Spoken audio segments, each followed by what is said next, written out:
水球咧係一種結合游水啦、手球、籃球同欖球嘅項目。咁咧係好似足球比賽一樣，兩隊人分別咧將個球射去對方嘅龍門，得分最多嘅咧就會贏㗎啦。喺水球比賽項目入邊咧，除咗守門員係會雙手攞波之外咧，其他嘅球員咧都要用單手去攞波嘅，同埋咧亦都唔可以撳個波落水。而非碰撞式水球咧係一種適合初學者嘅水中球類運動，避免咗傳統水球中激烈嘅身體碰撞，將個重點放咗喺身體平衡、傳球技巧同埋團體合作上邊，係一種非常適合金齡人士同埋長者玩嘅活動。水嘅浮力咧可以令佢哋減輕關節嘅負擔，透過輕鬆嘅傳接球互動，亦都可以鍛鍊佢哋嘅手眼協調。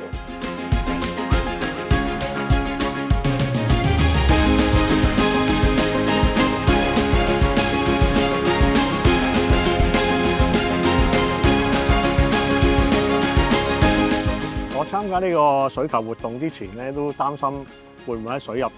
玩水球會比較辛苦啦。咁但係玩過之後咧，都發覺咧，就算唔識游水咧都 OK 嘅，因為啲水又唔係好深嘅。同埋我覺得非碰撞式水球呢個運動咧，其實都啱呢個高齡人士玩嘅，因為佢個波之後咧，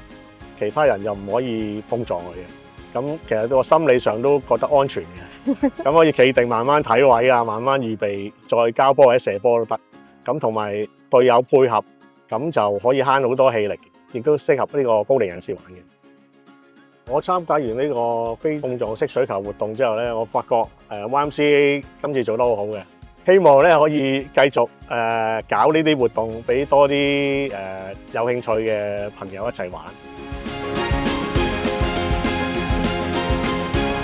咁我覺得玩咗呢個非撞式水球之後咧，原來咧講 teamwork 係好緊要嘅，同埋咧傳球咧係要有技巧嘅，咁同埋入球嗰陣剎那係真係好開心咯會。今次呢個非撞式水球咧，我係拉埋我朋友一齊嚟參加嘅。咁但係咧，我覺得呢個活動咧，其實好多金齡人士都可以參加，自己嚟參加都應該冇問題嘅。咁我覺得大家做多啲呢啲咁嘅活動，推廣出去俾其他人參加咯。